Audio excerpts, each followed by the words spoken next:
राजभवन से लोक भवन, औपनिवेशिक प्रतीकों से जनता केंद्रित पहचान की ओर कई राज्यों में सरकार की दलील है कि संस्थाएं अपने नामों और प्रतीकों से ही नागरिकों के मन में अपना उद्देश्य स्थापित करती हैं।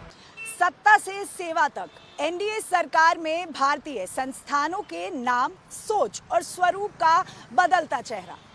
भारत के राजनीतिक और प्रशासनिक ढांचे में इस समय एक शांत लेकिन गहरा परिवर्तन हो रहा है। यह परिवर्तन केवल इमारतों की संरचना या नाम तक सीमित नहीं, बल्कि यह शासन दर्शन में एक बड़े बदलाव का संकेत देता है। सत्ता से सेवा और अधिकार से जिम्मेदारी की ओर बढ़ते भारत का संकेत।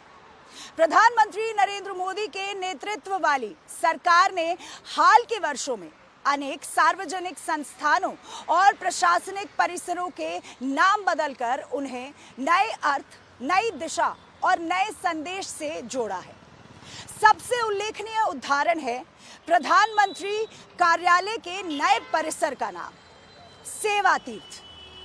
पीएमओ का नया नाम सेवा तीर्थ सिर्फ नाम नहीं, दृष्टि का बदलाव है।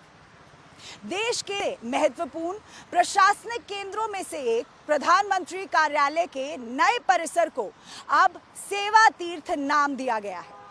यह नाम इस विचार पर आधारित है कि प्रधानमंत्री का कार्यालय सिर्फ सत्ता का केंद्र नहीं, बल्कि सेवा, समर्पण और राष्ट्रीय कर्तव्य का प्रतीक होना चाहिए। सेवा तीर्थ के रूप में पीएमओ का परिसर आधुनिक तकनीकी से सुसज्जित है।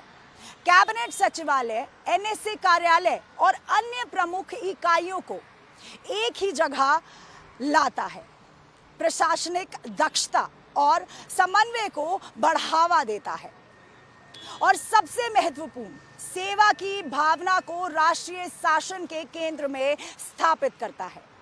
इस नाम में तीर्थ शब्द है, जो संकेत देता है कि यह स्थान देश के लिए कार्य, सेवा और निर्णय निर्माण का पवित्र केंद्र है। राजभवन से लोक भवन, औपनिवेशिक प्रतीकों से जनता केंद्रित पहचान की ओर कई राज्यों में पारंपरिक नाम राजभवन को बदलकर अब लोक भवन रखा जा रहा है। इस बदलाव के पीछे दो बड़े उद्देश्य हैं। सबसे पहला, औपनिवेशिक मानसिकता का परित्याग, वह मानसिकता जिसमें सत्ता जनता के ऊपर मानी जाती है, और दूसरा, लोकतांत्रिक सशक्तिकरण का संदेश, यह दर्शाना कि राज्यपाल का निवास जनता के लिए है, जनता से अलग नहीं। राजभवन का नाम सदियों से राजशाही या किंगशिप का प्रतीक था, जिसे बदलकर लोक भवन करना भारतीय लोकतंत्र की स्वाभाविक दिशा मानी जा रही है। राजपथ से कर्तव्य पथ, जनता की सेवा मार्ग का प्रतीक। 2022 में जब राजपथ का नाम बदलकर कर्तव्य पथ किया गया, तब यह सिर्फ दिल्ली की एक सड़क का नाम परिवर्तन नहीं किया गया था। यह संदेश था कि सत्ता अधिकार नहीं है और सार्वजनिक पथ विशेषाधिकार नहीं, बल्कि निरंतर कर्तव्य है। कर्तव्य पथ आज उस सोच का प्रतिनिधि है जिसमें शासन का सार कर्तव्य निष्ठा है, न कि प्रभुत्व। केंद्रीय सचिवालय का नाम स्वरूप कर्तव्य भवन, नए केंद्रीय सचिवालय परिसरों का सामूहिक नाम कर्तव्य भवन रखा गया है। यह प्रशासनिक तंत्र को लगातार ये याद दिलाता है कि सरकारी अधिकारी जनता के सेवक हैं। हर निर्णय राष्ट्रीय हित और पारदर्शिता के साथ होना चाहिए और शासन का मूल उद्देश्य नागरिक कल्याण है। कर्तव्य भवन का नाम भविष्य की नौकरशाही के चरित्र का आकार देने वाली मानसिकता को दर्शाता है। यह परिवर्तन सिर्फ शब्दों का विन्यास नहीं है, यह एक वैचारिक, सांस्कृतिक और प्रशासनिक बदलाव का हिस्सा है। सरकार की दलील है कि संस्थाएं अपने नामों और प्रतीकों से ही नागरिकों के मन में अपना उद्देश्य स्थापित करती हैं। जब नाम राज, सत्ता, शक्ति, महल और दरबार जैसे होते हैं, तो शासन का चरित्र भी वैसा ही दिखता है। लेकिन जब नाम लोक सेवा, कर्तव्य, कल्याण और पारदर्शिता पर आधारित हो तो संदेश भी बदल जाता है। इन बदले हुए नामों का एनडीए सरकार की एक बड़ी प्रक्रिया के रूप में देखा जा रहा है।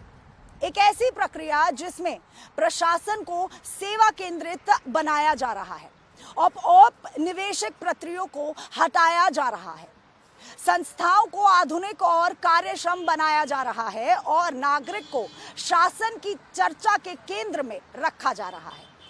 कई विशेषज्ञ इसे भारत में मॉरल रिविजन ऑफ गवर्नेंस कहते हैं, यानी शासन की आत्मा को पुनर्परिभाषित करने की कोशिश। क्या ये बदलाव प्रतीकात्मक में या वास्तविकता में कहीं ना कहीं जुड़ा है?